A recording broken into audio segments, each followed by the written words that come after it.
G'day and thanks for joining us for another Australia Talks. I'm DK and I'm joined as always by my lovely co-host Ardeet. Today is Thursday, the 22nd of March, 2026, and our topics this week are Sydney police are using drones to chase suspects 500 kilometres away. And Australia is sitting on over $1 billion of unused medical research funding. This may sound like a good thing, but I can assure you it is not. Of course, we have our Two Ticks Town Talk, and then we'll jump into This Week in Australian History and finish off, as always, with the 4X Bottle Top Trivia. But before we get into all of that, as always, let's catch up on the last, well, it's not a week, it's only a few days, but we'll catch up what's been going on after Croc Watch. Let there be 1,000 blossoms bloom, as far as I'm concerned.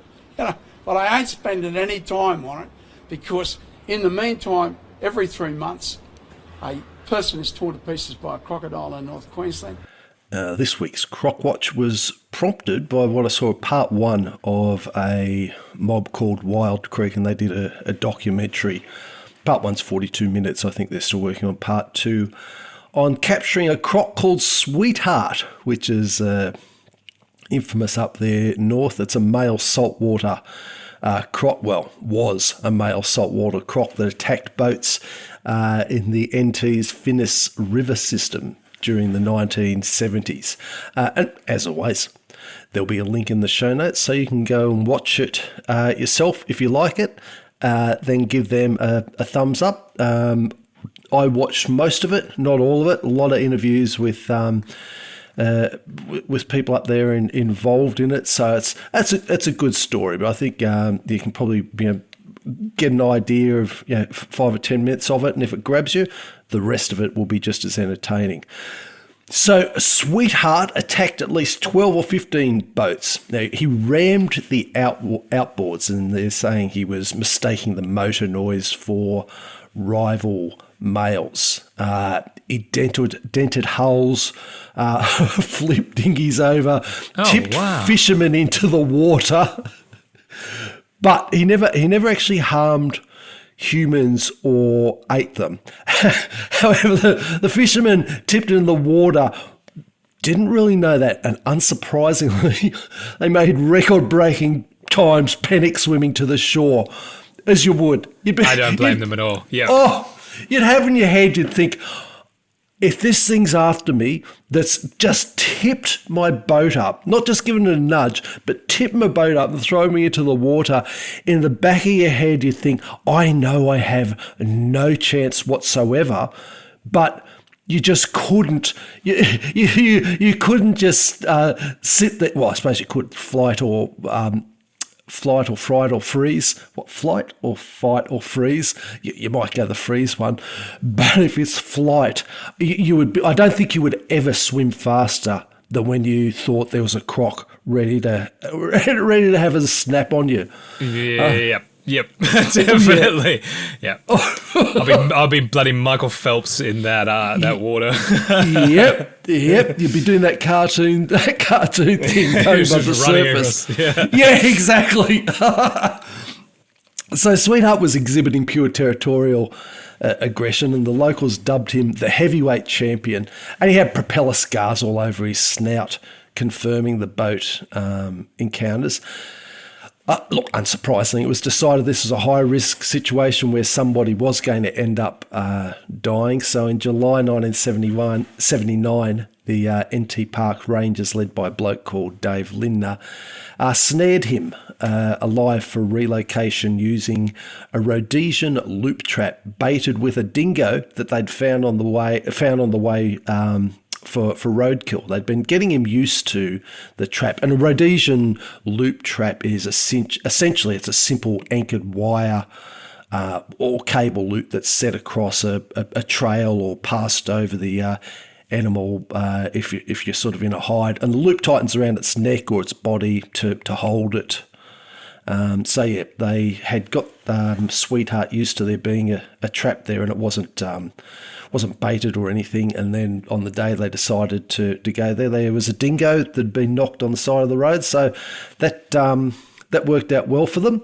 So look, they had volunteers there, snared the beast from the logs, injected flaxidil, which was an experimental muscle relaxant used on croc farms. Unfortunately, when they were towing it, it drowned underwater due to respiratory failure and getting from the drug and also from the towing, which is a bit of an ignominious way for it to go. But they did keep it, and if you want to see what Sweetheart looks like, his taxidermied skin mountain skeleton up at the Museum and Art Gallery of the Northern Territory. So again, there's a link in there. So to finish, here's a couple of dimensional details from the Museum and Art Gallery of the Northern Territory. Sweetheart's total weight was 780 kilograms. 62 slabs of 4X gold cans. Maximum girth was 2.3 metres and total length was 5.1 metres. So pace that out on the floor and then imagine looking back at that sort of beast coming for you. So yeah, I thought, I'll just have I'll have pace out and sort of paced out from an office along the hall and did roughly 5 metres. I looked back and I thought, nah. Not a chance in hell. Wouldn't be anywhere near it. So so that's Sweetheart, the boat tipping croc from the 70s up north, and yeah, you can see as I said, you can see the taxidermied thing up in the NT Museum, and if you want to have a bit of a listen to some of the characters involved with it, check out that part 1 of the documentary that we've got linked in the show notes. Cool. Yeah. So that's this month's Croc Watch.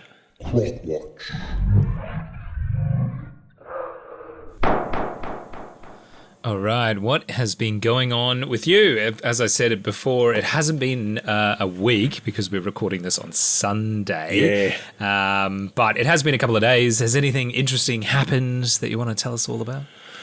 Well, I'm getting ready to take off to Sydney, catching up with family up there, and also going to take up my entry to the Sulman Prize at the Art Gallery of New South Wales. So there's a painting I did. So most people have heard of the Archibald, but there's 2 prizes that go along with that at the same time: the Sulman Prize and the Wynne prize. So the Wynn's a landscape one, Archibald, as you know, is a portrait one, and the Sulman Prize is for best subject painting, genre painting, or mural by an Australian artist. So mine comes under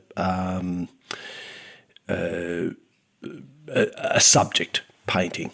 So yeah, I won't bother trying to describe it because that would get long and boring. But yeah, it's something that I sort of do for my own amusement and entertainment. And I was happy with this one. I thought, I've entered these things before, haven't got anywhere, but if you don't enter, you don't get anywhere in it. So yeah, that's catch up with the family, but also timed it so that it's in the delivery time for paintings to the Art Gallery of New South Wales. That's cool. So yeah, that's been the driving thing, and that's been mainly what's keeping me occupied the last couple of days, getting ready for that. That's really, really cool. Yeah. To be. I know you don't have to be particularly skilled. Like anyone can enter these sorts of things, but I do feel like you need to have confidence in your work. Let's say to give it a go. And I'm certainly not good enough at painting. Not that I try. So good on you for throwing your hat in the ring. You never know, because sometimes things like this can work really well. So. Yeah, look, I was happy with the result, and I thought, well, that's all I can do. Say I did it, happy with it, think it's worthwhile putting in there. See if we can. Yeah, they do a short list of paintings, and I sort of, if I got, I mean, I've never been selected for a short list in the few entries that I've done, but if I made that, I'd be absolutely stoked. So Yeah. Cool. Exactly. So what about you? What have you been up to? Obviously not a lot since we recorded last week. But it's a bit tricky. But I was up in Bundy a couple of days ago, and I'd just like to shout out. I dropped into Macadamia's Australia, which is just south of like the main city of Bundaberg on Goodwood Road, one of the major roads heading out of town. And I dropped into their. Well, it's basically a factory that I've driven past a number of times. But these days, and I'm not sure how long ago this changed, but it's sort of open to the public, and I decided to drop in and basically have a bit of a sticky beak and hopefully buy some macadamia nuts. And I'll tell you what, they had a hell of a lot of selection of macadamia nuts. So I've got literally a bag here next to me of their macadamias, and they are absolutely phenomenal. They have a beautiful cafe inside, and I think they offer, I don't want to say it's tours, but I think it's more like a bit of a presentation about exactly like the process that goes into the manufacture and growing of these incredible, really delicious nuts. So they near is it near a farm, or they bring in nuts from the surrounding area and process it there, or is it a mix of the two? Yeah, it's a mix of the two. It's basically both. So the main factory is surrounded by a macadamia plantation, I guess you'd call it, right. With probably, I would guess maybe 100 acres of macadamia trees around them. Ooh. But this whole area is very much known for macadamias. Previously, it was very heavy on the sugarcane, and it still is. But quite a number of cane farmers have decided to replace their cane crop with, or at least partially replace their cane crop with macadamias, just because there's such a huge market for them these days. They do take quite a while to grow, I think, to fruit. That's what I was just about to ask you. So moving from cane to macadamias, you'd want to have some sort of plan in place. Yeah, I believe they take, it's quite a few years. I want to say it might be 5 or 6 years, though. Don't quote me on that. To actually produce nuts, especially at a reasonably a commercial level, let's say. But they're quite pretty trees, like as far as like landscaping trees go. Friggin' absolutely delicious little nuts. Interestingly, when they're growing, they look like little citrus fruits, like they look like little limes or something. They're these little green fruits that grow on them, and then they fall to the ground and turn brown, and that's when they're basically ripe to crack open, and then you get your macadamia in the middle, which is pretty cool. So shout out to them. They had a really, really lovely staff in their shop who were really, really helpful. And I can tell you now that their honey roasted macadamias are absolutely fantastic. They also they had and some. By the way, it looks like you are right. First small crops 4 to 6 years, commercial level production 6 to 8 years, full mature yield, maximum yield 10 to 12 years. Ah, there you go. They also do milk chocolate like clusters. And I think they have dark chocolate ones as well. Dark chocolate I love. The only reason I bring that up is because I bought some for my wife, and I think I got one and the rest were gone. So, I don't blame her. If you do love macadamias and you can't get into their shop, I know this sounds like an ad, but I was actually really blown away by the quality of their produce and their store. Good. And I think it's good to call out sort of not local, but it's a good little Australian family business. So their website's macadamiaaustralia.com, and you can purchase their products online from there. I'm not sure if they sell them anywhere else, but if you like macadamia nuts, they're pretty reasonably reasonably priced and absolutely delicious. So next time I'm up in Bundaberg, I'll have to drop in and get some more. Yeah. All right. Speaking of flying places, city police have been using drones to chase suspects 500 kilometres away. It's an Australian first trial. We'll see police drones remotely controlled by pilots in Sydney while they operate more than 500 kilometres away in the northwest of the state. The airborne cameras deployed in Moree as part of a 6-month trial will be used to provide live video to assist police on the ground. New South Wales Minister for Police and Counter-Terrorism Yasmin Catley said, quote, "This is about keeping the community safe and tackling crime. It has nothing to do with surveillance," end quote. The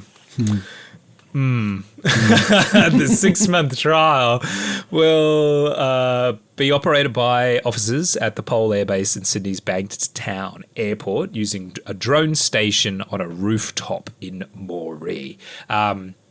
It's actually quite interesting. They're basically in like big boxes, essentially, that at a flick of a switch, the box opens up and the drone's sitting inside and then it just takes off and flies out. So New South Wales Police Commissioner Mal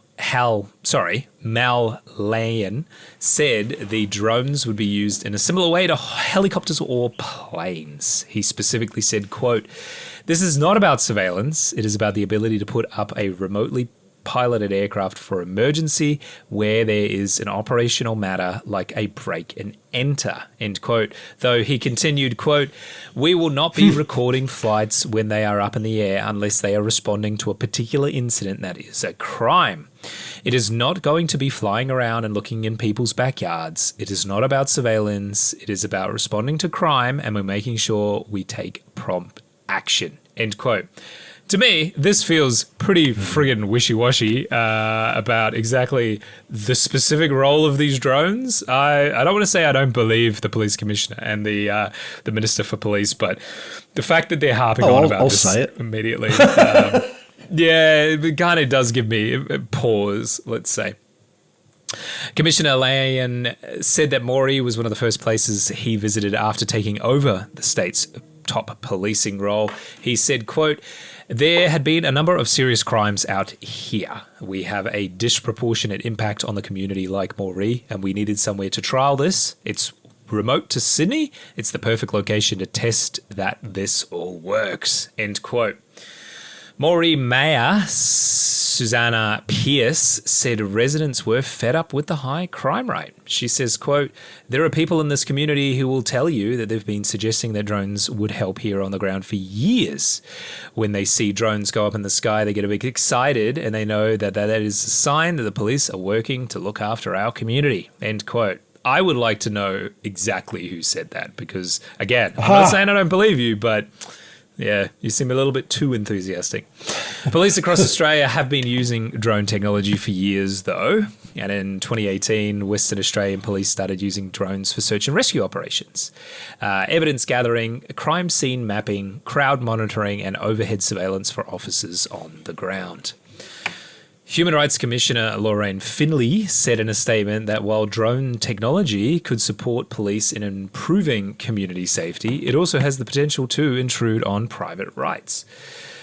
Her big concern is around mission scope. Initially, we saw police drones used for flood mapping, search and rescue, but now we're seeing them as response vehicles to chase suspects.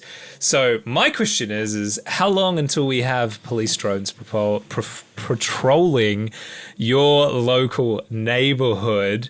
I'm not a huge fan of this for a couple of reasons. One big one that kind of sticks out to me is that these are commercial drones purchased from the Chinese company DJI, and that kind of has its own security implications. But I don't want to go down that rabbit hole too much.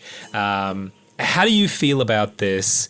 Is this kind of an inevitability that they're going to be used in a growing role, this sort of mission creep that we've seen with other technologies in the past? Is this just another one of these wheels churning for you? Look, how I feel about it is instinctively I dislike it intensely. That's my feels. That's my reaction to it. It ticks all those boxes of bureaucrats surveilling the tax cattles type of thing, and ensuring that everyone's staying in their pen and doing the right thing. So I don't personally like it, but if I'm looking at it from in terms of a tool, because whilst I have a lot of issues with police when they're being used as an arm of the government for activities and surveillance that I disagree with. I have a lot of issues with that. But the reality is they are also there fulfilling a valuable community role. Who knows in my utopia in the future how it would be, but the reality is that on the ground there is a lot of maintenance of law and order, rule of law that they do keep happening. So that they do keep in place, and from that point of view, it's a tool that would be silly for them not to use. In fact, it would be one of those things that, as one of them made the comment there that it's similar to a helicopter. I'd say great comparison. When I see a police helicopter going over, it always it often makes you think, oh, there they are up there. But that's the reality of it. They're often chasing something and they're often trying to use it. And if you assume that it's being used for constructive police work, that if they didn't use drones, people like me would reasonably ask, why are you paying for a helicopter when you can save a whole lot of money and use a drone? So from the purely practical point of view of a tool, I can't argue against that. I think it's a very sensible thing to do. It was interesting too that comment that one of the residents in Moree was reported to have said, which, as you said, sometimes the mayors and bureaucrats don't mind spinning a little BS. But assuming it was said, that comment that people look at and think, oh, there's a police presence up there.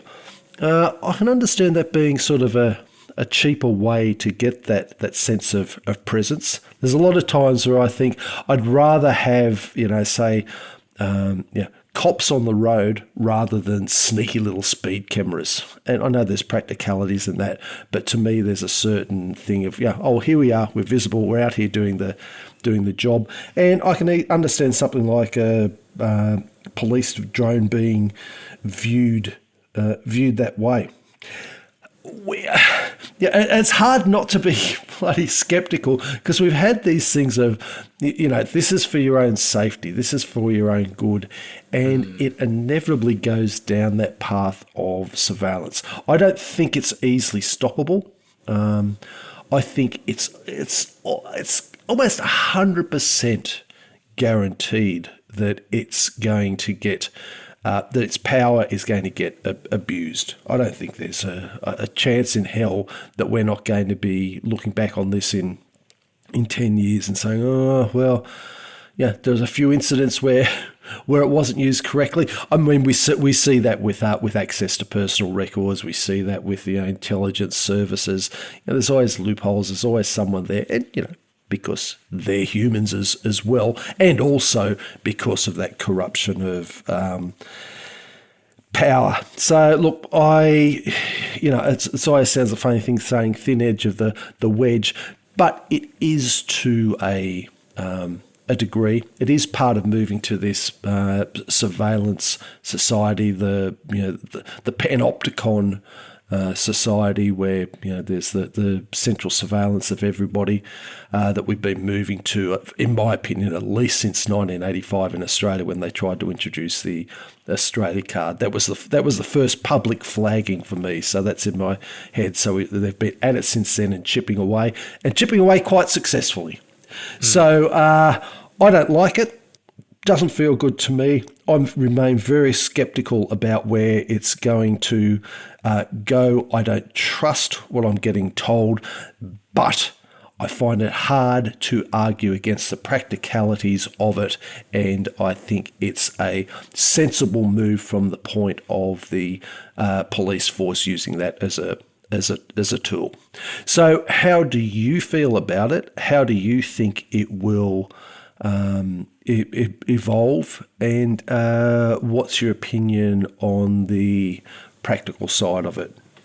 Yeah, look, I guess in some ways I do think this is inevitable, and I do think it was just a matter of time until this, because this technology does exist. It is reasonably mature at this point. It does feel a little bit dystopian that you could walk out of your house at night and there could be a drone buzzing around your neighborhood, and, you know, with red and blue lights flashing at it or something like that. You know, it can fly up to you and communicate or something like that. It just feels like something out of a movie or a you know, some sort of dystopian novel or something like that. Part of me goes, though, look, this is a force multiplier for the police. It does give them access to be able to have a number of skilled officers in an office in a major metro area that then can jump on, like the helicopter comparison. We can fly a drone out and we can respond to whatever it is, and that isn't necessarily a bad thing. I think it kind of like what you said, it really just depends on how the technology is used moving forward. One thing that I wrote down, and I guess to ask you as well, was what would your opinion of this be if it was a ground-based vehicle compared to an air-based vehicle? Does that kind of change your opinion? That's an interesting question. So like a self-driving, essentially like a self-driving car mounted with like the Google Street View cams. Yeah, or even maybe something smaller than that, more like a mobility scooter-sized vehicle that can kind of, you know, can go indoors as well. And maybe it's sort of just, you know, is basically a security-based robot that kind of drives around. These do exist in other parts of the world. Yeah. And we haven't really seen adoption here in Australia as far as I'm aware of. But would you be more comfortable with that as opposed to an aerial vehicle? Gosh, that's an interesting comment, an interesting question, because it's on the ground versus up in the air. So I feel like I'm seeing, there's less reach. Honestly, I would feel a little more comfortable with that, but I think I'd still have all the same concerns. But yeah, I could. I'm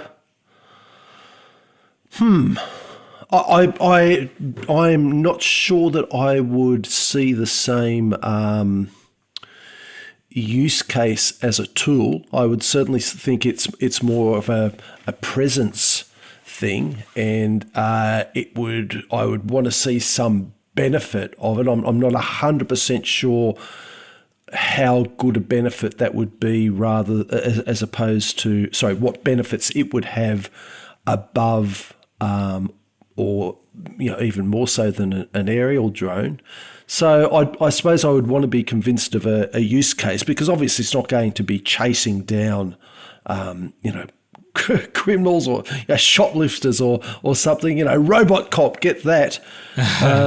But I suppose it is one of those things that you can put it into areas where the community is saying, look, we always have problems at this time of night at 1 a.m., 2 a.m. And aside from the fact that the robot would become a target, and the argument against that, well, better the robot being a target than a person. I could understand. I could see some use cases for it. And yes, I would be a little bit more comfortable. I would need to be convinced that there'd be a big need for it. But that's an interesting Interesting difference. What about you? I know you interrupted yourself to ask me that, but how do you feel about it? Are you more comfortable with it? Can you see I am, and that's why I think it's kind of important, that distinction. And I was sort of thinking why I'm more comfortable with that, and I think it's more to do with human perspective. So I have a little DJI drone. It's great, and I don't use it often, but for the few times that I do use it, it's great at getting sort of that bird's eye perspective, a perspective that's not a very human, not easily human perspective to get, right? You can, even if you're flying just sort of treetop level, say 10 meters off the ground, you can see a lot more than you certainly can down on the ground. And I know that sounds obvious, but the privacy concerns around that go up significantly. You can see a hell of a lot more than from even if you were just sort of a really tall person, or even if you were on like a cherry picker or something like that, which is obviously not easy to move around. So the security concerns with those sorts of technologies isn't really that great. Drones in Australia are quite highly regulated. So I have a DJI drone. When I log in, you have to log in to get in. I think it's more than like 10 meters off the ground. Otherwise, it artificially restricts you. You cannot. Is yours fly over any further. 250 grams?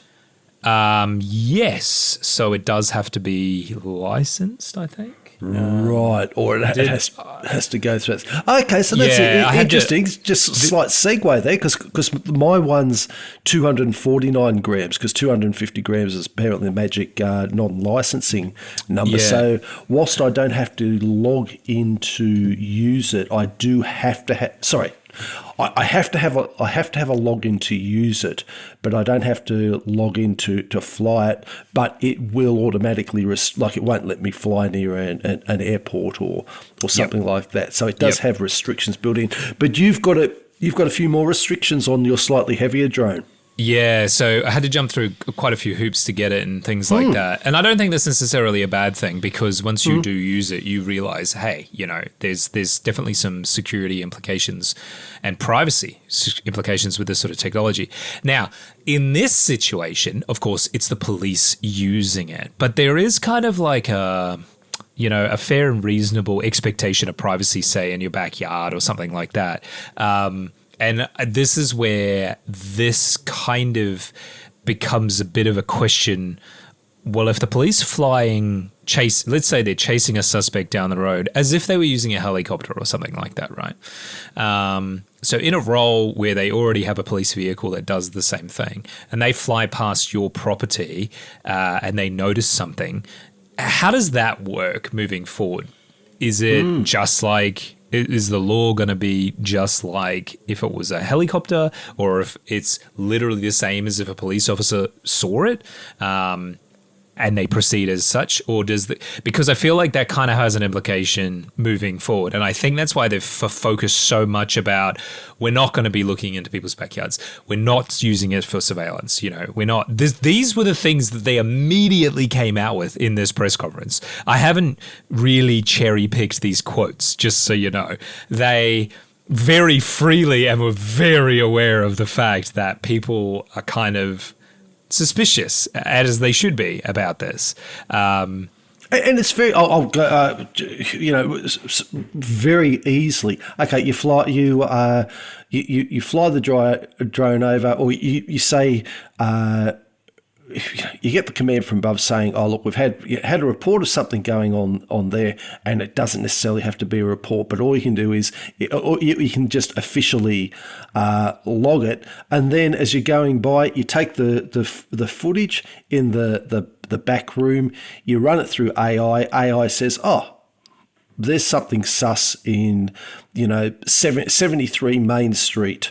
In the backyard, and they say, well, we can't do anything about that because we didn't have a warrant or something for it. However, maybe one of our anonymous informants can say there's really something you should check out at 73 Main Street, and you send someone around, check out, had an anonymous informant, pursue it from there, and Yeah. It just doesn't take a lot of imagination. And if I can think of how to be sneaky with it, imagine the really like competently sneaky people. And the AI thing, I think, is an interesting implication, because there is no reason that, say, in 5 years, we couldn't see police drones being used en masse in cities, not even being controlled by a person, being controlled by an AI system, just patrolling, just flying around. And I think there is potentially some benefit there.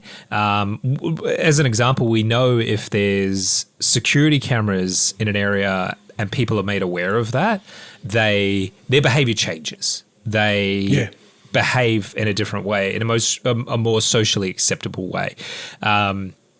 So in a way, just the fact that CCTV cameras are kind of everywhere now anyway, kind of, probably blunts this argument a little bit.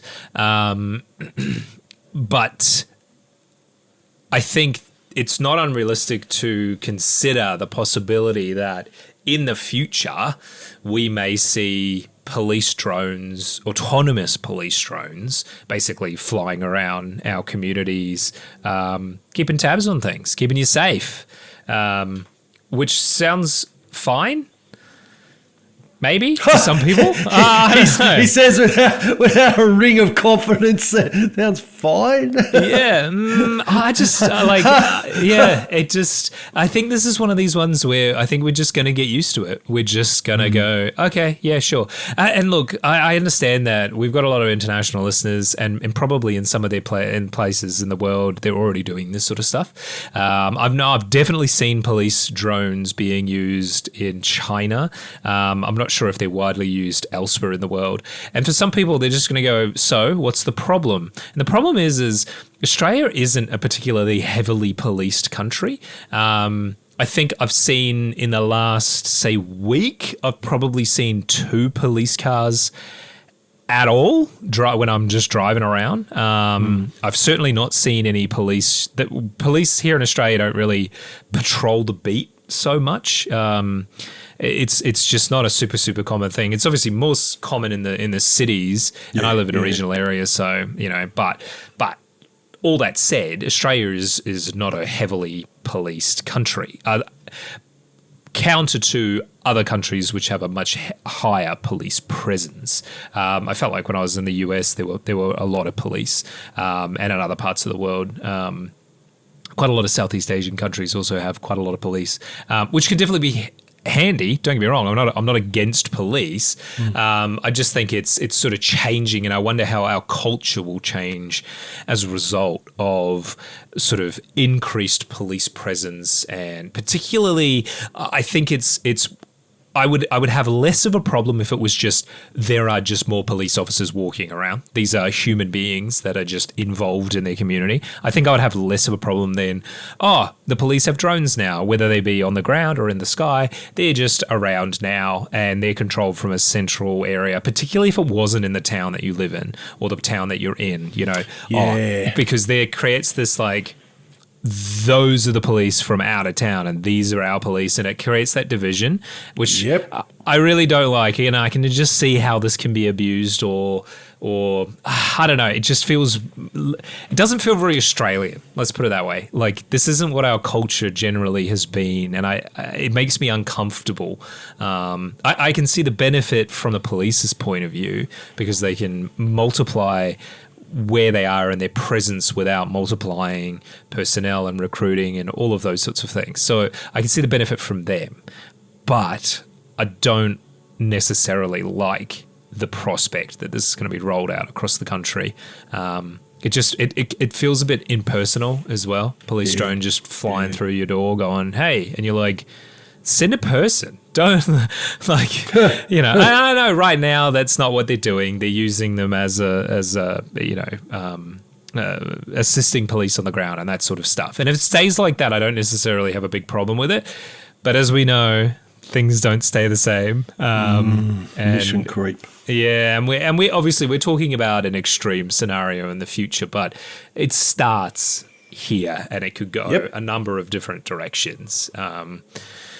And I think that potentially can be concerning. So watch this space, as I always like to say. We'll see what happens in the future. We'll probably keep a bit of a close tabs on this. I wouldn't say I'm fully against it, but I don't love the idea. Search and rescue, I think, is fine. Absolutely, 100%. I think that's a great idea. Have bloody drone swarms for search and rescue. Yep. But yeah, don't patrol my neighborhood with your police drones. Go back into your house, civilian. Everything is fine. Yes, it's just like everything's fine. It's like, it gives nothing gives to me the see ick. here. Yeah. I've seen Blade Runner, all right? I know how this ends. Yeah. All right, let's move on. It's time for our Two Ticks Town Talk. I've been everywhere, man. I've been everywhere, man. Across the desert, fair man. I've breathed the mountain air, man. I've traveled, I've had my All right, this week's Two Ticks Rock Talk, we're heading to South Australia, to the Northern Eyre Peninsula, not too far from Streaky Bay, which was my last Two Ticks Town Talk. This week we're going to the 62,875 hectare Gawler Ranges National Park. As I said, this is only about 100 k's from Streaky Bay. It's about 230 k's from Port Augusta, though. So the Gawler Ranges do feel a lot more remote than they probably are. But they are the dividing edge, basically, of the Stuart Stony Desert. And there really aren't very many large towns to the north of this sort of small mountain range.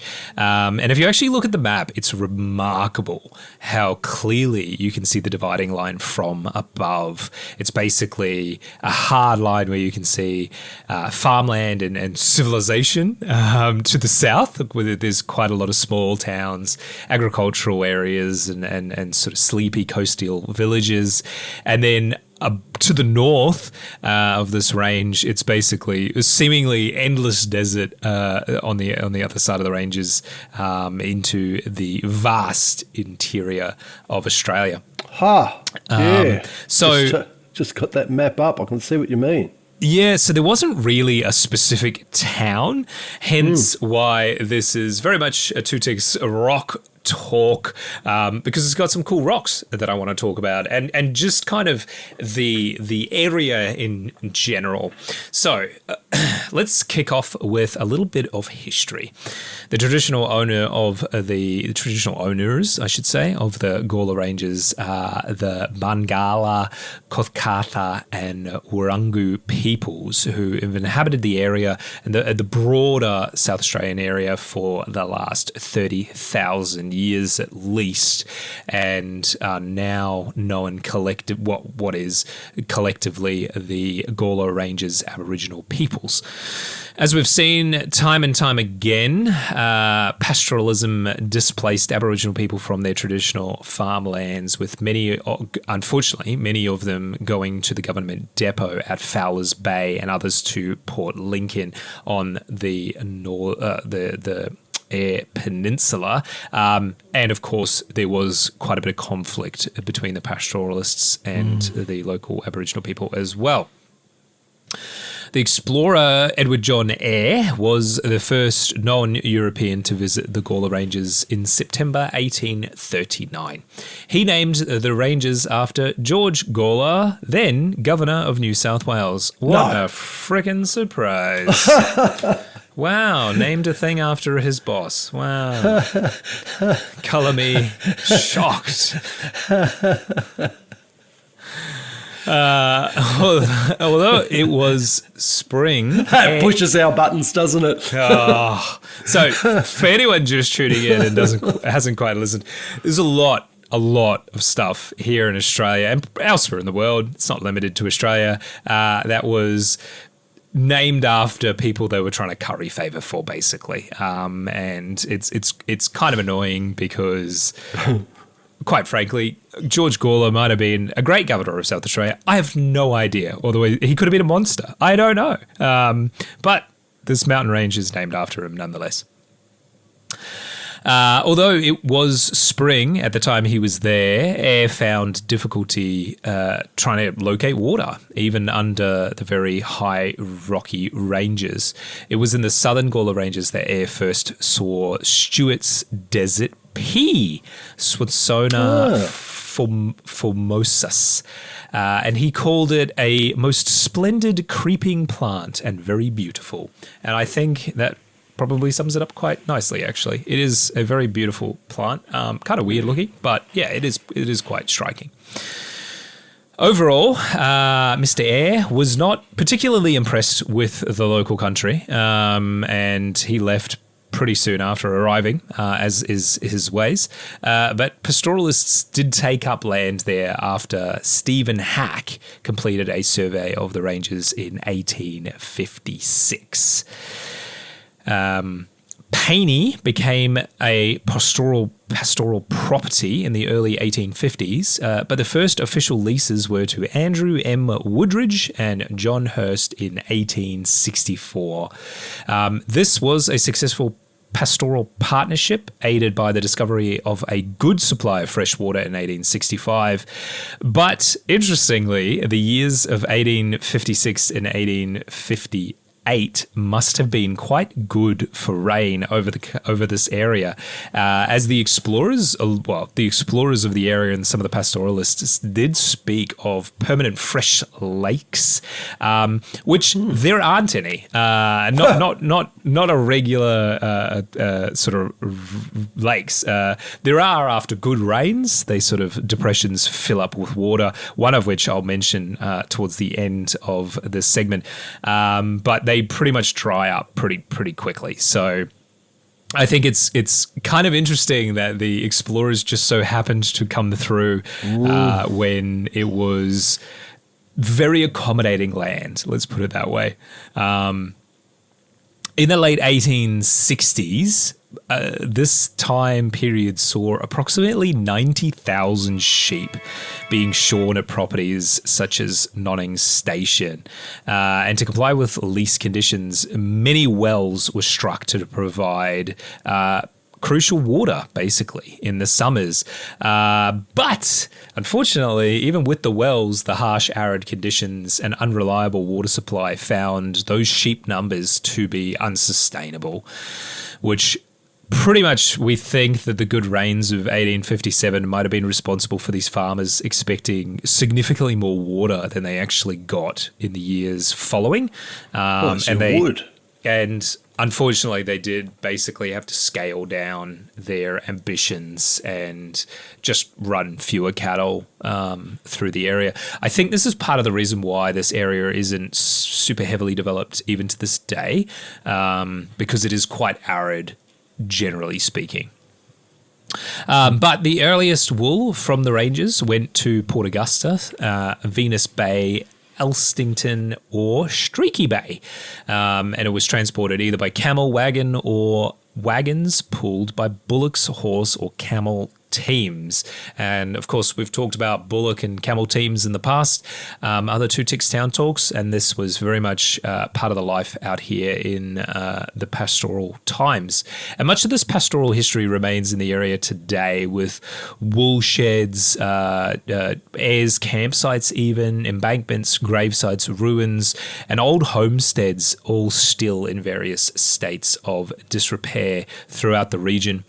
And the South Australian government has actually preserved the old Paine homestead as a museum for visitors to learn more about early life on the land through this period, which is pretty cool. And it is open to the public, and I think it's free to visit as well. Okay. So if you go to the national park, I would strongly recommend popping into the old Paine homestead to check it out. Now, let's talk about the rocks, the real reason we're here. What's the deal with the interesting and weird rocks in the ranges, I hear you ask? I'm so glad that you did, because I will tell you now. The rocks within the ranges were formed by volcanic activity over 1 billion years ago. That's right, billion. The current estimate is that approximately 30,000 cubic kilometers of predominantly rhyolithic and dritatic lava were rapidly extruded, and their eroded remains preserve one of the most volumistic felsic magnetic events preserved on Earth. In English, that means that a absolutely enormous amount of low viscosity magma was pushed up and out of Earth's crust, basically to form this mountain range. Wow.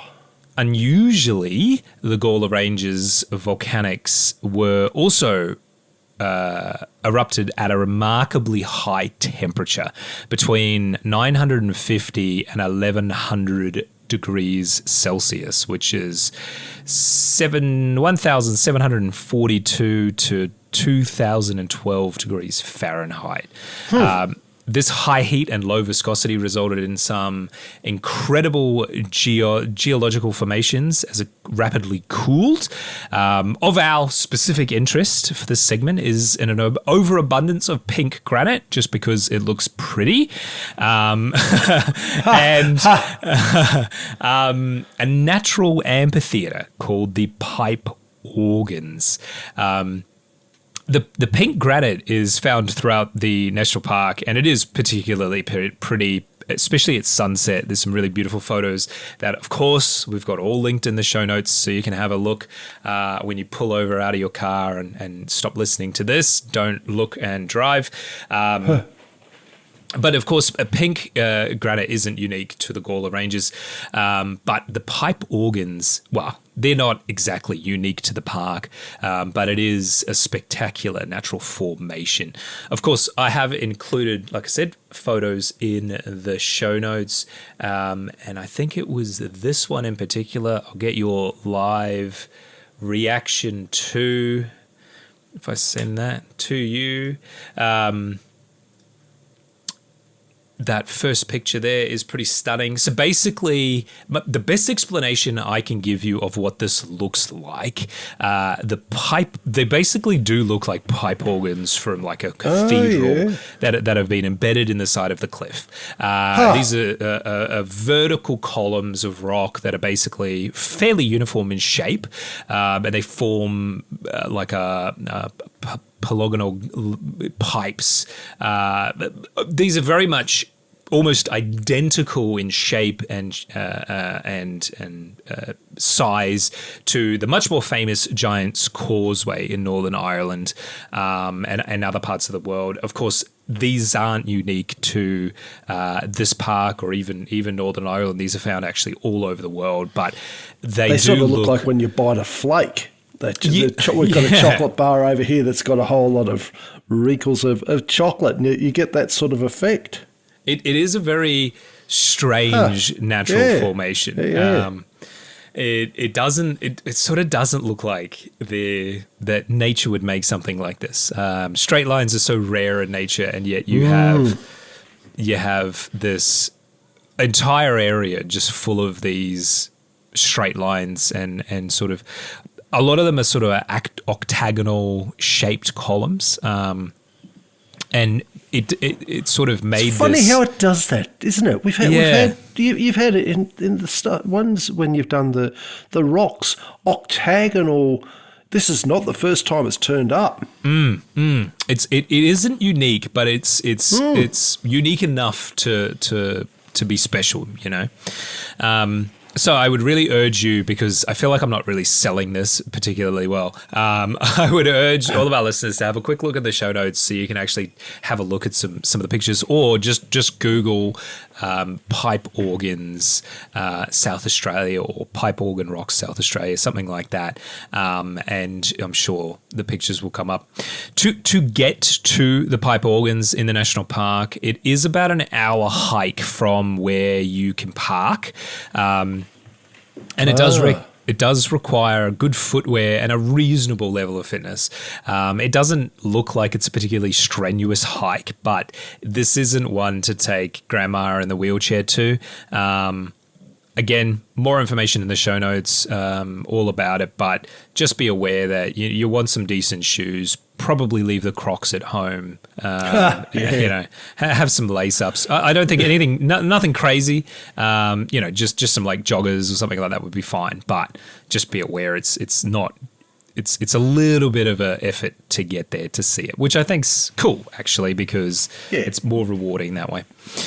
And to round this off, as I said earlier about freshwater lakes that are brief and fleeting, there is also, to the northwestern end of the national park, there is the Ackerman impact structure, which sounds really awesome. But don't get too excited. The impact structure is deeply eroded, with its original sizes actually currently unknown. And it's estimated that it was probably between 30 and 80 kilometers in diameter. The impact of it, Oh, God. Yeah. That's a big one. It was absolutely huge. The reason there's a 50 kilometer discrepancy in size there is because the event is estimated to have happened about 590 million years ago, and there's almost no direct visible evidence today of this particular event, other than there is a depression in the landscape that is the Ackerman Lake that fills up with fresh water when the rains come. It's not always full of fresh water, but there generally is some water in it. Wouldn't recommend attempting to drink out of it, but you know, if you're stuck out in the national park, maybe. Other than that, there's only really evidence of fractured quartz and other sort of geological evidence dating back this far. So hasn't been particularly heavily researched. I think there's still a lot we don't know about this particular impact event. So if you're a geology student looking for a PhD subject, maybe get out there and I don't know, see if there was aliens or something. But definitely aliens. There's sort of as cool as this is, there's not really much to talk about other than that, to be fair, from the cursory research I could find on this impact structure. I love impact structures because they're just, wow, it's space rocks hitting the ground. Yeah. That's pretty bloody cool. Yeah. But this one, unfortunately, there's not really much to talk about because you can't even really see it. If you look at it on like Google Maps or something like that, you can kind of vaguely make out a bit of a shape. But I think it's more just the fact that there's the lake there that kind of helps with the defining shape more than anything else. So there's not really enough to talk about as its own episode, but it's still cool nonetheless. So as always, as I like to say, get out there, see more of this stunning country and its weird rocks. And if you know of any weird rocks around you, send me an email at australiatalks@proton.me. I love weird rocks and I would like to explore more of them. So let me know. Yeah, you've given us a few instances of weird rocks all around Australia. And I suppose, we're such an old continent, island, whichever way you want to define that, that we do have a lot of things that have come from hundreds of millions of years ago, come up through the earth, or have eroded to get the shapes. That age is a very powerful part of the Australian landscape in all over Australia. I mean, it's not just confined to just one part of us. There's wherever you are in Australia, obviously go find more, over sort of the west and down south and things. But you go into the centre, you've got your own sort of age. You go up north, you've got instances of old rocks. We're old and stable, so we've got a lot of interesting stuff there, and I like hearing about these different ones. It's interesting seeing things like that, and even something like that octagonal thing where you sort of think, well, why is it forming octagonal? And if it was a one-off, you'd sort of think, oh, I don't know, maybe something happened. But that shape has appeared in a number of the presentations or the talks where you've done with the rocks. So yeah, I'm sure there's a reason. There's probably geologists out there yelling at the the podcast. So we could probably do some research. But if you got a quick answer, let us know. And the other thing that you said with the lakes turning up like at that time, and just the crushing disappointment a couple of years later when you turn up and you find out, oh, hang on, these lakes sometimes are here, but most of the time it's just dry and harsh and miserable. I mean, the timing on that, that'd be a kick in the bum. Very much so. There's a cruel irony about that. Where you're like, oh wow, there's fresh water here. We can make a thing of it. And you come back a year later, and it's just basically an arid, really arid sort of environment. You're like, oh wow. So this again, as I sort of spoke about with Streaky Bay, this sort of area of the Eyre Peninsula in South Australia is very commonly sort of referred to as a Mediterranean sort of style climate, and I think probably the Greek islands or southern Italy, like Sicily, is probably the closest. If you've ever been to those sorts of areas, they can give you the idea of the sort of climate and sort of aridness that exists in this area. You can definitely make things work. And again, my sort of curiosity is olives. I don't understand why this isn't a big olive area if it's so similar to that Mediterranean climate. But maybe there's a reason that I don't know about. But I can kind of answer your question, sort of, about how these shapes of these rocks formed. And in this case, it was because of the incredibly high temperature and the low viscosity of the magma that was released. And when it was pushed up, it basically cooled quite quickly. And as a result, fractured into these shapes, sort of shocked it into these shapes, which is just so freaking cool. Like, if you looked at them, why octet? Because I mean, looking at that thing, there's like a number of them. What's the magic of the octagon? I think it's because it's it's a bit like everything wants to try and be round because it's the strongest shape, and failing that, if you have to have straight lines, you become more fractured into basically hectagons, octagons, and so on and so forth. So hexagons are a really incredible structure that we see a lot in nature. Like beehives are the most common because you can put all these sort of cylinders together in an efficient way. That's just how it works, basically.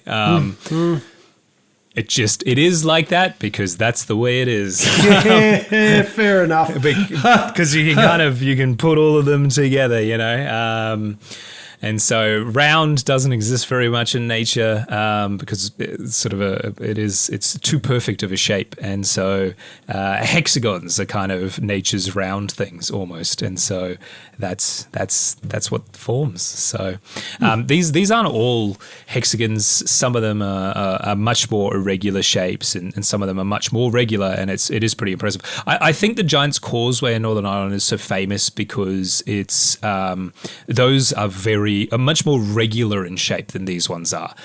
These ones are a bit more fractured and a bit more kind of messy, let's say. But so the Giant's Causeway is I think, like, from a shape point of view, is probably more impressive.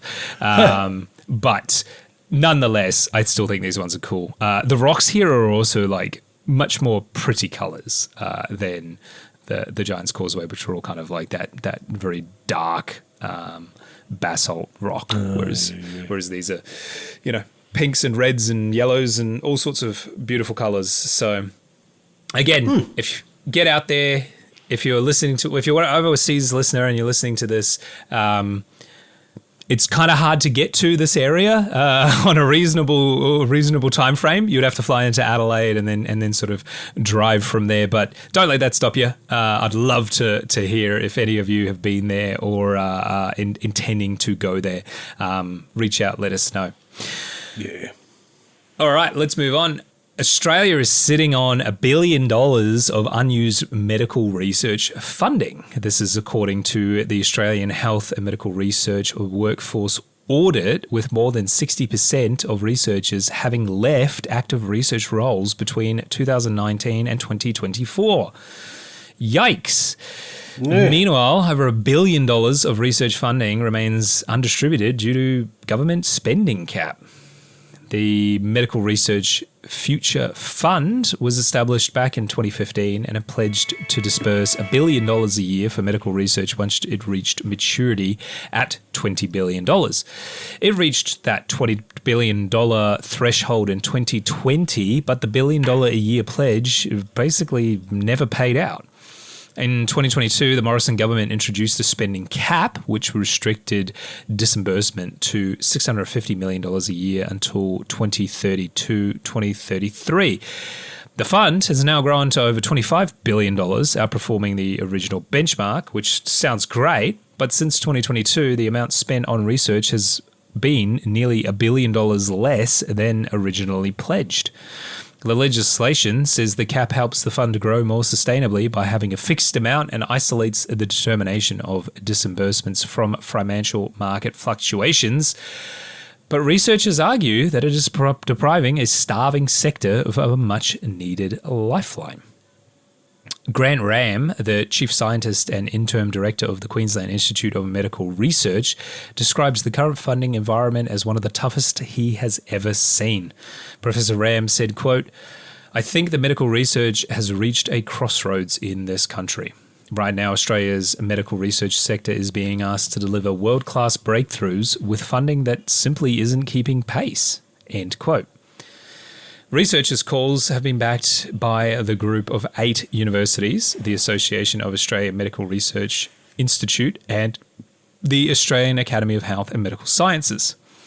Last year, the National Health and Medical Research Council rejected 91.9% of applications for IDEA's grants scheme, despite nearly half of them being considered of outstanding quality. I'm just going to say that again, just so the impact really hits.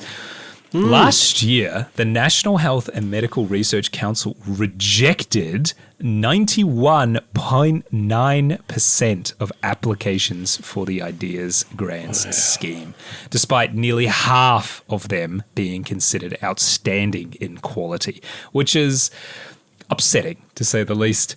Of the 2,347 applications, only 190 were approved. Professor Ram said even though researchers knew that they had little chance of success, many of them had no choice but to spend a disproportionate amount of time applying for grants instead of spending their time doing research. Scientists are spending most of their time trying to get funding. Independent MP Monique Ryan has called for the federal government to release the full funding ahead of the federal budget in May, saying that the sector cannot afford to wait. Parliamentary Budget Office costings commissioned by Dr. Ryan found that the fund would be more than double the disbursement to $1.4 billion per year, with no effect on the current base level of the fund over the next decade. And a Department of Health, Disability and Ageing spokesperson said that while the board recommends the maximum amount of funding available each year, the decision is ultimately made by the government. So, in conclusion, we're stuck with a talented bunch of scientists standing around waiting for funding that may not come. Therefore, they're leaving the field or heading overseas to be funded. And this is just incredibly frustrating. But I'm sure you've got a lot to say about this. So let me know. What do you think? Oh, frustrating's the word for it. No doubt at all. Yeah, I mean, obviously there's the thing of, should government be funding all this stuff? And we've sort of dipped into this previously. I've got my opinions on government funding, but over the years I've been well and truly convinced of the merit of the argument as a practicality, even if I don't personally agree with it. So we'll deal with the reality there. And the reality is that they have the funds available for, a critical part of society. Now, there's always going to be self-interest involved. Of course, it's no surprise to hear that the 8 universities, Gang of 8 or whatever it was, saying, well, we should be getting more, it should be getting released. Or saying it should be getting released and it should be more than what the caps are. However, they come from a position of having a bloody good point.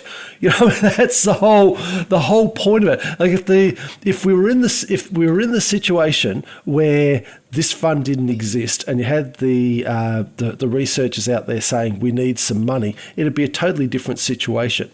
But when you've got something where you have literally said, here's what we're setting up, we're going to be using this to provide money because we understand the importance of it. And the way they're doing these future funds, it's not the worst government program at all. They seem to be doing things along that model reasonably capably, and that's demonstrated by the fact that this has exceeded its returns. But instead of saying, well, here's a windfall and we're going to use that as a way to accelerate the research, or even, as you said, that instead of rejecting 91.9%, how about you only reject 80% and see what happens with the other ones there? We've got money there to invest in this, and it's a lot of it. This stuff is very speculative. A lot of it's a bit esoteric. A lot of it's long term.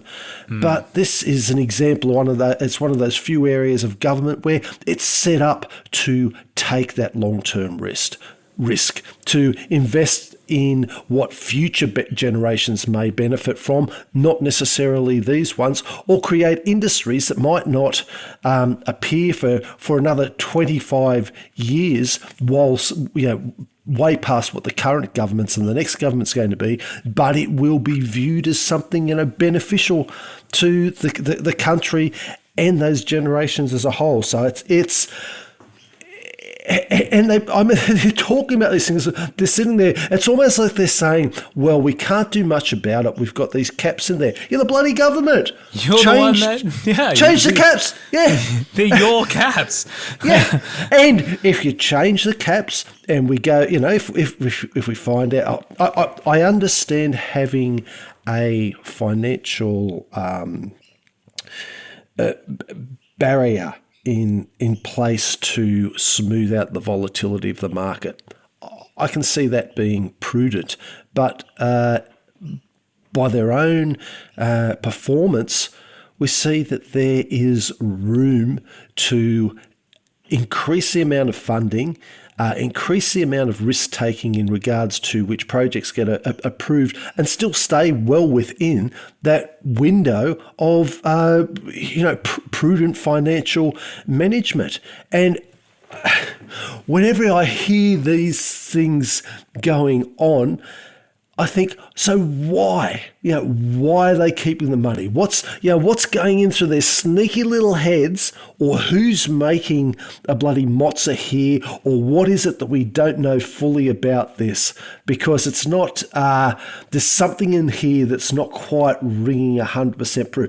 And now that may just be, a bunch of bureaucrats playing it safe. It might be that somebody does actually have a plan for it. It might be that there's some good reason, but they're not telling us that. They're just saying, well, no, this is what we've got and we're restricted by the rules. And whenever they say we're restricted by the rules that we've set, I think, no, you're not being honest here. So, it's an area that's important to Australia and ultimately to the world. You get these some of the medical problems fixed, and people are people all over the world. It's something that we can either export, create an industry here, or in some instances altruistically distribute to the rest of the world, or at least developing nations. So there's so much positive here, and there's so little argument for why they're not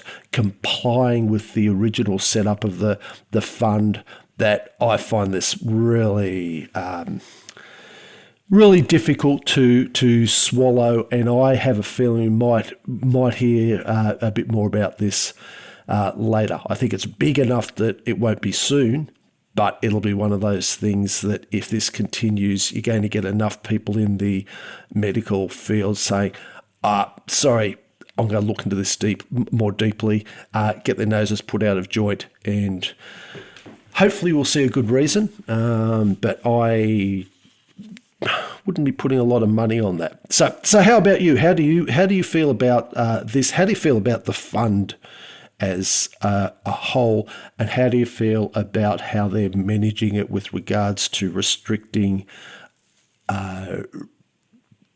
grants to the medical research community?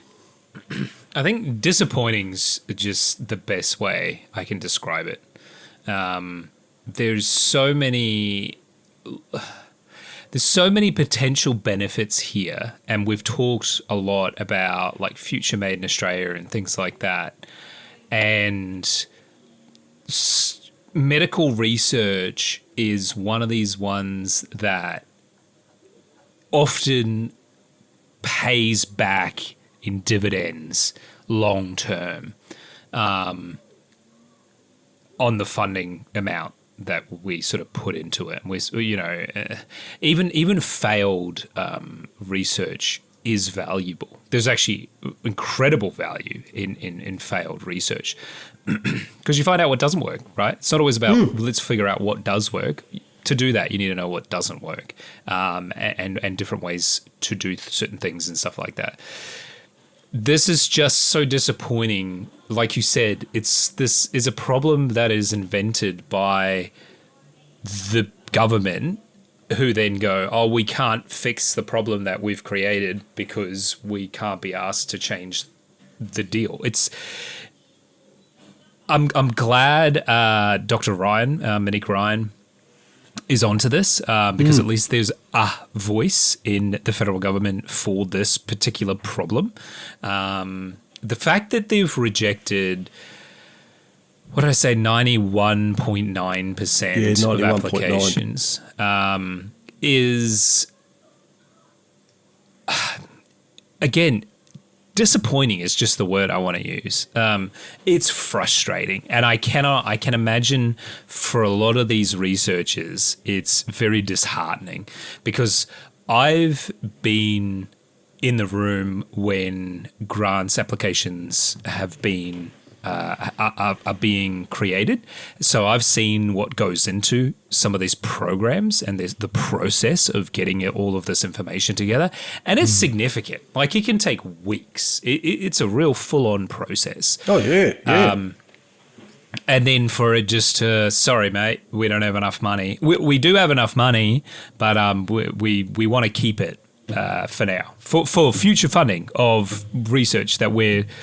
So maybe next time, probably not, but could. And you're just like, I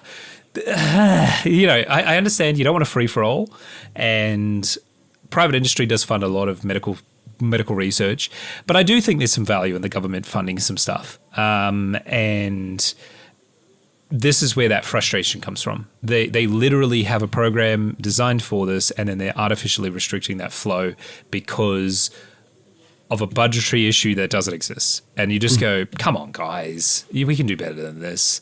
And it does surprise me that this government has continued this. Obviously, it was the previous government that actually started this program of restricting the funding. But this government has continued that. And they have no excuse because it's not like they don't know. Yeah, that's always interesting, isn't it? When you get that almost uniparty approach, it's always raised the flag for me. Yeah, and I am disappointed, I guess, in this government because of the Future Made in Australia programs and those sorts of things. They do seem very keen on helping develop Australia for the future and so on and so forth. So they've spent a lot of money on those other programs.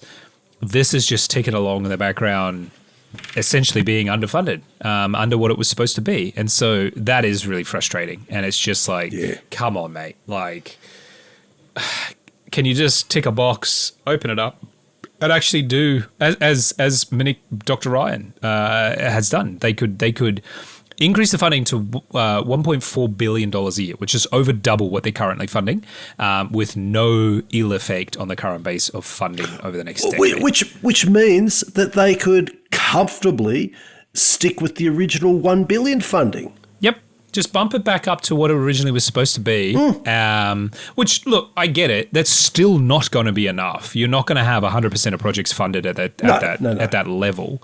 And there's always going to be restrictions in funding and stuff like that. But realistically speaking, you could increase that to the original level of $1 billion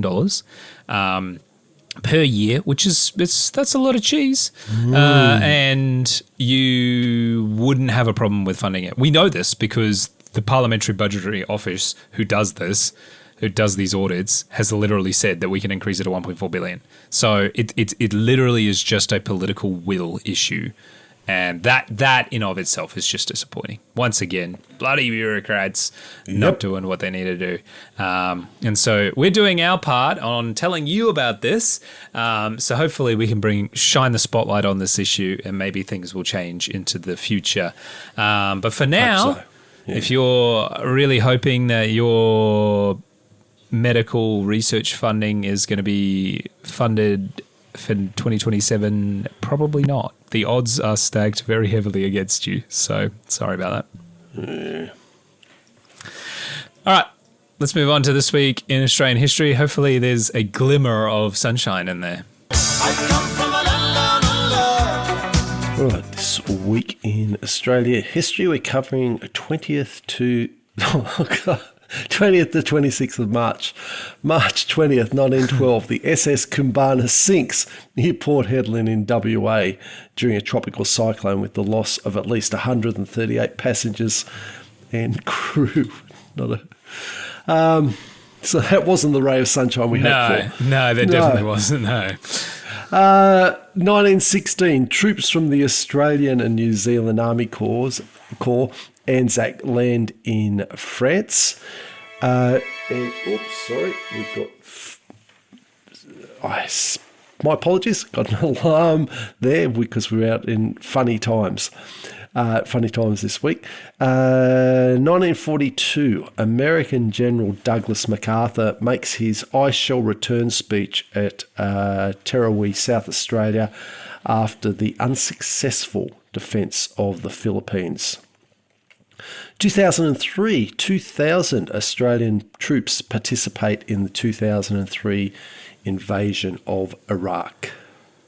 That went down well, hey? Yeah. Thankfully, they're not doing anything stupid again. Yeah. March 21st, 1980, the Australian Corps commences fighting to stop the German offensive Operation Michael, which was the German advance near Amiens. 1918. You said 1980. I was like, wait, what? Oh, did I say 1980? Yeah. Oh, I'm so God. Like, it's still going. Yes. It's still going on. Oh, thank you for that point. 1918. Well, 1980, bloody hell. God, thank goodness. 1931, the ANA aircraft Southern Cloud carrying 8 persons disappears on a flight between Sydney and Melbourne, and they didn't locate the wreckage until 1958. March 22nd in 1942, Japanese aircraft bombed Catherine. This was the only air raid against Catherine, and one man was killed. A civilian was killed, and minor damage to infrastructure. And that was part of Japan's wider bombing campaign against Northern Australia. And even though it was limited, it did show the reach of the Japanese forces during the early Pacific War. And understandably heightened fears of invasion along the top end. Big time. Yep. March 23rd, 1887, 81 miners are killed during a coal gas explosion at Bulli in New South Wales. 1911, the steamer SS Gawler sinks in a cyclone off the coast of Townsville, Queensland, killing 122 people. 1922, an act is passed in the Queensland Parliament abolishing the Legislative Council of Queensland. So Queensland is the only Australian state with a unicameral parliament. I'm not sure. What do you reckon? What's your opinion? Do you reckon good thing, bad thing? I mean, you've had 104 years. Yep. No, it's a bad thing. I don't see the benefit. I can see it benefit probably back in the early days where it's just, Queensland wasn't particularly big back then and so on and so forth, and let's cut some red tape and blah, blah, blah. But part of me does like the idea that government abolishes itself, which is just kind of funny. Yeah. But I also think that it's very easily abused where you've only got one house of parliament that can, or one house of government that can basically just do whatever they want, there's sort of that no accountability, which the two houses. That's the point, So far for Queensland, it's kind of worked out okay, but if they had a referendum to bring back the Legislative Council, or if we called it a Senate or whatever they want to call it, a second house, I'd 100% be in favour for that. So, I think that's probably the answer then. Yeah. Yeah, I think it's a good thing. But look, it is what it is. Yeah. March 24th in 1804, the settlement at the Hunter River was officially named Newcastle.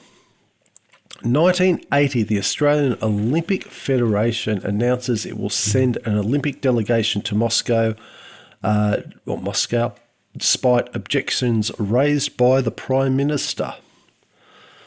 And that was the Prime Minister at the time was Malcolm Fraser, and he was calling for a boycott of the Olympics in protest against the Soviet invasion of Afghanistan.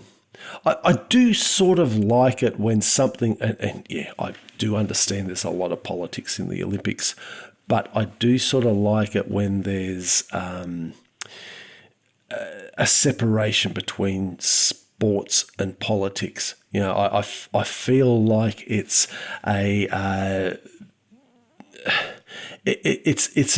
an emphasis of the actual connection of humanity aside from what the bureaucrats and the policy wonks are telling us. Like, we had the Iranian soccer team over here recently, even though the war's going on there. We had them that one there, 1980, sending the federation over there. Now, I think there's a lot of things that it makes a connection and still keeps the reality of it. And I think probably the bigger problem is it often shines a light on just just how rotten some of the international tricks can be. It's not particularly related, but it's partially related. I was thinking about that time during World War I in the trenches where they had I think it was called the Christmas truce or the Christmas armistice, and at Christmas they said, okay, we're not going to shoot, and they got up there and they played soccer, and they shared cigarettes and drinks and food and did all that thing, and it was so telling to me and really like a bit heart crushing that those in power said that's never going to happen again. We cannot afford to make a mistake like that, and the mistake being that you got two supposed enemies saying, "Oh, you think this is crap as well? Oh, okay. Well, who are we fighting on behalf of?" No, it was just that was just such a poignant thing to me. It's just burned in my head, both the incident and the crushing of it from that point on. Yeah, and they very quickly quashed that. You weren't allowed to do that. It happened the first year of the war, and it never happened again. because the powers that be didn't like that idea. So, quite an apt. Yeah. Yeah, sorry, that was a little bit of a trail and a rabbit hole, but that just that's a big one for me. March 25th, 1900, the SS Glenelg is wrecked off the Victorian coast, resulting in 31 deaths. 1936, Tasmania is connected to mainland Australia by telephone for the first time. So through a submarine cable across Bass Strait. Widely considered a terrible idea. Why is that? I'm sure the Tasmanians didn't like it as much as us mainlanders. Should have just cut them off, keep them down.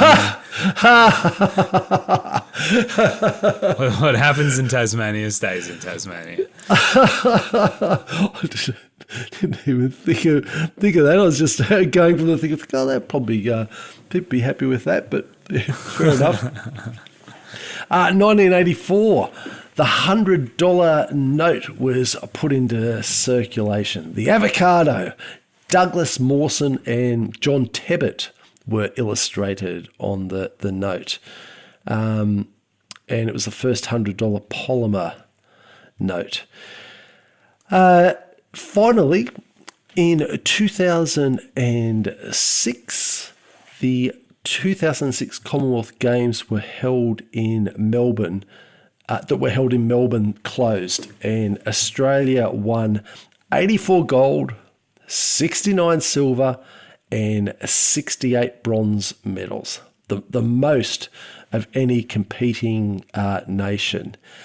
And I reckon hundreds of athletes letting their hair down after a monster medal record tally. There's not a chance in hell that there weren't yard arms of lager down in world record time. I reckon there was. All right, we're continuing our Australian roads theme for the 4X bottle top quiz, as that sound signals to mates of the podcast who are all too familiar with this final part. I did Australian roads part 1. Who would have thought that part 1 comes in front of part 2 a fortnight ago? But this is part 2, so we'll see how you go. What road, it's actually called a road, but what is considered Australia's oldest highway? Yes, we'll start that off first, and then I'll give you a couple of hints. What is Australia's oldest highway? So initially I'm thinking it's got to be something around like Sydney, because... Yeah. And now, if we're talking like colonial times, how would they move things around?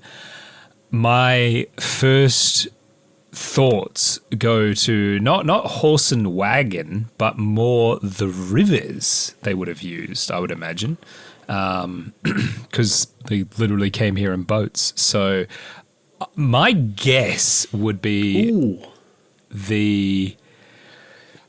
which river would they class as the highway, though? Maybe the Parramatta River would be the quote-unquote highway of colonial Sydney. That's not the answer, but by goodness, you're good. It's actually a road. I mean, didn't even think that you went onto the road. Yeah, it is actually a road, a physical thing. But you, I suppose I'm pretty much going to give it to you because you said Parramatta. It was actually Parramatta Road, connecting Sydney and Parramatta, and considered Australia's oldest highway. Wow. Yeah. It's officially opened in 1811, and it followed an ancient Indigenous path. So there was some history to it, to the rough direction that it followed. Yeah, God, well done. Well, my next guess would have been, if you said it's an actual road, I would have guessed Parramatta Road because... Yeah. Oh, for sure, if you got that. Yeah.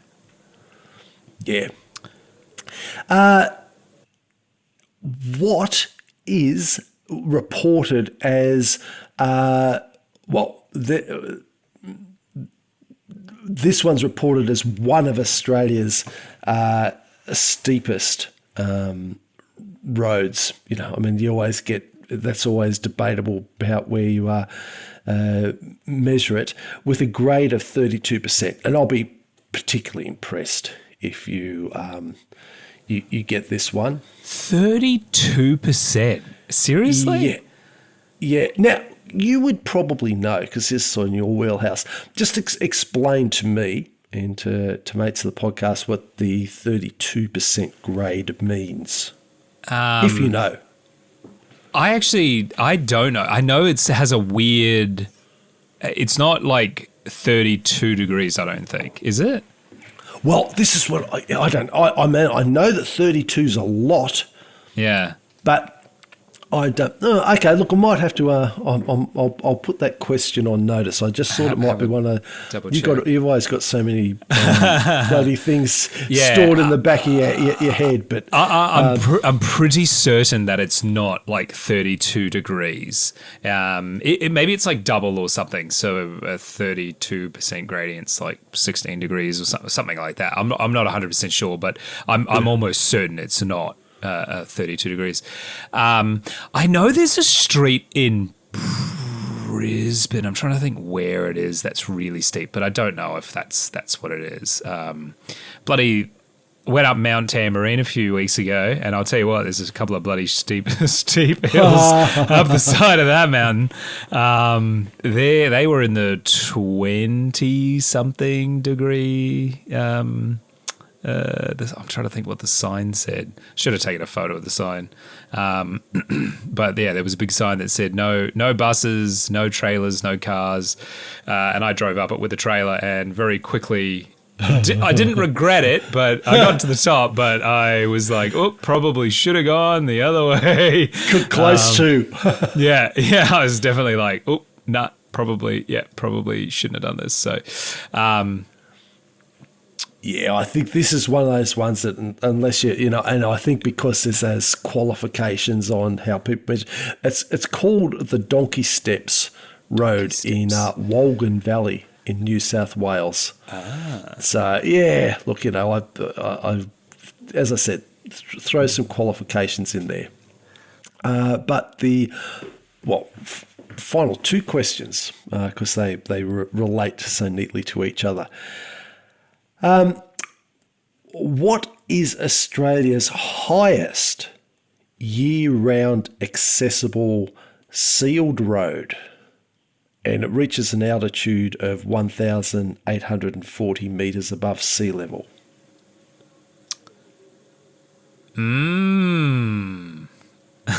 I don't know, but my first thoughts go to obviously the like mountainous regions, like Mount Kosciuszko National Park, naturally. But the question is the sealed road. But see, yeah, sealed.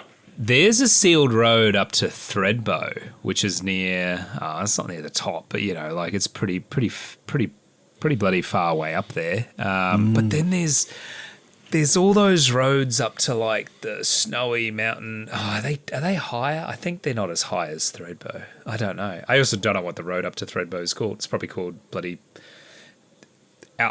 Thredbo Way or something like that. Like Alpine Ranges Drive or something. Yeah. You just got super close then on the name of it. Right. So is it the road to Thredbo? Whatever that road's called. Is that the it's or does that road continue up the mountain even further? I don't know. It goes over Mount Hotham. Yeah, that doesn't help me at all. I have no idea. No, and I said that because I was trying to think where Hotham is in relation to Thredbo. But it's in Victoria. In fact, I'll give you a half point because you said the word alpine. Thredbo's in New South Wales. New South Wales, yeah. That's Is it called Alpine Drive, Alpine Street, Alpine Way, Alpine? Alpine. Right? Did you say Alpine Road? Alpine Road is what it's called. And it's not just an ordinary Alpine Road. It's the Alpine Road, the Alpine View, fantastic. The what's another word for it? The amazing Alpine Road.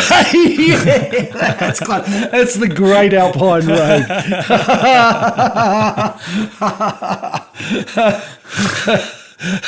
Yeah, the Great Alpine Road in Victoria. So the fourth sort of bonus question, God, we've migrated from 2 to 4. But anyway, sometimes it works out that way. That's the highest year-round accessible seal road. What's the... well, it's actually an area. The roads around this area or place... some of the lowest elevations in the country, with some parts near 15 metres below sea level, which is apparently Australia's lowest natural point. When you say the lowest natural point of Australia, my mind immediately goes to Lake Eyre, or Lake Eyre National Park in South Australia. Yeah. So I'd imagine the roads around there must be the lowest points. I had a feeling you'd nail that one. Yeah. So the roads around Lake Eyre. So yes. Oh, well done. God, you're good at reasoning those things out. We need a petition to the Victorian Premier to rename the Great Alpine Road to the Amazing Alpine Road. Oh, that'll be funny. So, thank you so much for joining us for another Australia Talks. If you have any feedback or suggestions for topics, please get in touch with us in our email at australiatalks@proton.me. If you want to join my petition to rename the Great Alpine Road, you'll find it there. We'd also be grateful if you could subscribe and give us an honest review, as this helps us out immensely. But the best thing you can do to support the show is just share it with a friend if you think they would enjoy it. Otherwise, join us next week for another episode of Australia Talks. As always, thanks for listening, and don't forget, tell your mum I love her. Thank you, DK. I'll sign your petition immediately.